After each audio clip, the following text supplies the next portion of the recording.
Olá, tudo bem? Sou o professor Paulo Amaral da Atelier Soul e hoje nós vamos começar o nosso segundo módulo de aula. Hoje a gente vai falar sobre luz, sombra, a arte de dar volume às figuras. Para isso, nós vamos começar com um pequeno exercício. No seu caderno de desenho, que é onde a gente vai fazer os exercícios, né? Lembra nas outras aulas, kitzinho básico de material? Então pega o seu caderno lá e nós vamos construir o seguinte exercício. Aqui nos quadros, eu separei aqui 5 quadros. E nesses quadros, cada um desses, a gente vai usar um lápis diferente. Fizemos um exercício parecido na outra aula, mas era referente a usar o mesmo lápis várias vezes, não é mesmo? Dessa vez não, dessa vez nós vamos usar um lápis para cada quadro. Lembrando o porquê do efeito do lápis no papel, porque que um é mais escuro e outro é mais claro.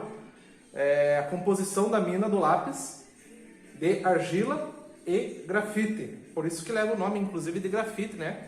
Mas é argila e grafite. Muito mais argila que grafite. Quanto mais argila, mais dura a mina do lápis. Dessa forma, ela vai soltar menos pigmento e vai ficar mais claro, né, no papel. Assim como está no primeiro exemplo aqui, ó. HB. O HB a gente vai fazer o primeiro quadro. No segundo quadro, depois que a gente pintar, nós vamos usar o 2B. O 2B tem menos argila do que o HB, então dessa forma ele solta mais pigmento. Vamos pintar o segundo quadro com o 2B. Na sequência, vamos usar o 4B. Da mesma forma, menos argila vai liberar mais pigmento e dessa forma ele vai ficar mais escuro, o 4B. Na sequência, o 6B. Da mesma forma, e no final, o 8B. Então aqui nessa escala a gente consegue ver bem como que se comporta cada lápis ao ter contato com o papel. Lembrando que quando nós formos fazer as pinturas, tem que ser daquela maneira suave, segurando o lápis lá atrás. Mais uma vez eu me repetindo, para vocês fixarem bastante essa informação, ok? Segurando atrás, utilizando a lateral da mina, não a ponta do lápis, a lateral. Dessa forma nós vamos fazer a pintura, com movimentos bem curtos, certo? Como a gente fez na outra aula, quem acompanhou a outra aula. Quem não acompanhou pode dar uma assistida lá, né? Tem aula inicial lá, promocional, que tem bastante informação. E já existe o primeiro módulo lá, que é o desenho de mangá, que fizemos o desenho do Boruto, certo? Fazendo o exercício de pintura aqui, ó, bem suave. Cada um desses quadros, um lápis diferente, ok? Vou mostrar um exemplo para vocês aqui de um desenho mangá que eu fiz. E fiz a pintura com grafite, então eu usei todas as tonalidades que eu tenho aqui na minha bancada, nesse momento. Esse aqui é o desenho, ok? Utilizei primeiro o lápis HB, fiz primeiro o esboço bem suave, né? Depois eu utilizei o lápis HB para fazer a base em todo o desenho, né? Pode ver, aqui é mais clarinho. E tem mais dois ou três tons aqui, ó. O tom de pele tem no rosto 2 tons e a roupa tem mais tons. Então o que eu fiz? Primeiro eu fui dando a base, depois fui trabalhando com os outros lápis, 2B, 4B, 6B, até chegar nesse tom mais escuro aqui, que é o 8B. Ok? Sempre dessa maneira, suave, para o papel aceitar mais camadas, né? Aceitar mais pigmentos. Dessa forma que a gente vai conseguir atingir o resultado. Veja aí esse exemplo aí que está na sua tela, de um desenho em grafite, expressando o volume, né? Você consegue ver bem a figura, o volume da figura através de luz e sombra. Tem essa sensação de 3D, né? Então é assim que a gente vai estar pintando a nossa esfera na sequência, certo? Muito bem. Agora que vocês terminaram o exercício, se não terminaram, pausa o vídeo, termina o exercício e na sequência volta para nós continuarmos com a aula. A gente vai falar um pouquinho sobre luz e sombra. É um assunto que nós já abordamos numa outra aula, mas é sempre importante a gente estar tirando qualquer tipo de dúvida que a gente tenha para poder compreender e evoluir com a tarefa, ok? Então aqui nós vamos utilizar um exemplo, novamente, que é da esfera. Só que dessa vez eu tenho uma lâmpada, eu tenho uma luz aqui, ó, para iluminar a esfera. Então agora a gente vai fazer várias simulações aqui, ó.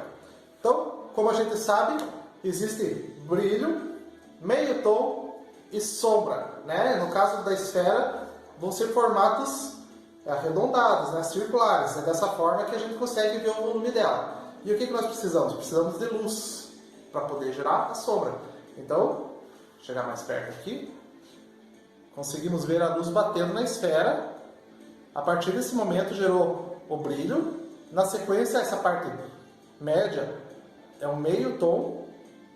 E do lado de cá, sombra. Vamos ver como fica no papel aqui? Vamos lá. Brilho, meio tom e sombra. A sombra fica no oposto da luz, né? E conforme eu vou mexendo, vai mudando o tamanho do brilho, a intensidade do brilho. Então, sempre quando a gente vai fazer uma pintura, a gente vai avaliar isso. A luz, o sentido que vem a luz, o formato do objeto, né? Qual que vai ser o formato dessa sombra, conforme o formato do objeto. E aí existem outras situações. A sombra projetada, né? Veja, a luz bateu no objeto e fez uma sombra aqui na mesa, né? Então, a posição da luz influencia na posição da sombra, no tamanho da sombra. Então, isso tudo a gente consegue fazer uma avaliação no momento que a gente for fazer a pintura. E se a luz bate exatamente em cima do objeto,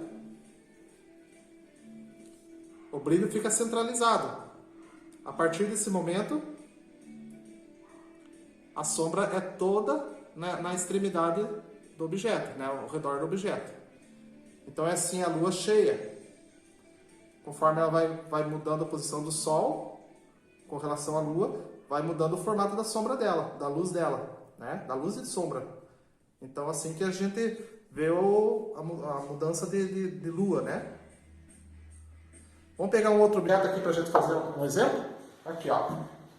Uma maçã. Vou fazer aqui primeiro. Brilhou, fez sombra, projetou a sombra do caule da maçã ali, ó, em cima dela. Vamos ver aqui embaixo, talvez seja melhor para visualizar. Ó, desse lado. Brilho, meio tom, sombra.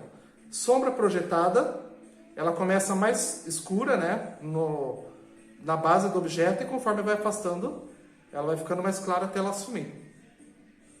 Certo? Mais um exemplo. Um objeto quadrado, né? Um objeto com linhas retas. O que a gente consegue ver? A gente consegue ver que o brilho está pegando em cima dele, e aqui nessa posição que eu consigo ver que aqui tem um meio tom. Aqui da mesma forma. Então eu preciso colocar o brilho no lugar certo para poder expressar o meio tom e a sombra adequada. E como o objeto tem linhas retas, a sombra dele também é reta, ó, sombra projetada aqui desse lado. Vou mudar o tom da luz, a posição da luz, sombra projetada é reta, porque o objeto é reto. Então é dessa forma que nós conseguimos identificar as formas dos objetos, através da luz e sombra. Para isso que serve, certo? Muito bem. Então agora a gente vai começar a fazer uma esfera, beleza? Para isso a gente precisa fazer um círculo aqui no centro do caderno. Você pode usar um copo, você pode usar um rolo de fita crepe, como você preferir. Beleza? Vamos lá, vamos começar?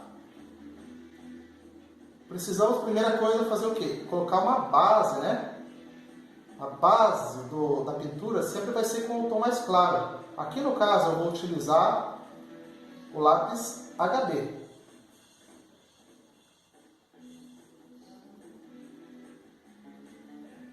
Vamos sempre utilizar o tom mais claro da cor que a gente for utilizar na pintura. Por exemplo, se for com lápis de cor, a gente vai pegar a cor mais clara, da tonalidade mais clara da cor que nós estamos utilizando.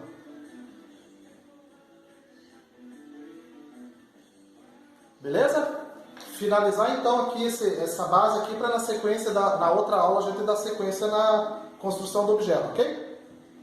Vamos lá!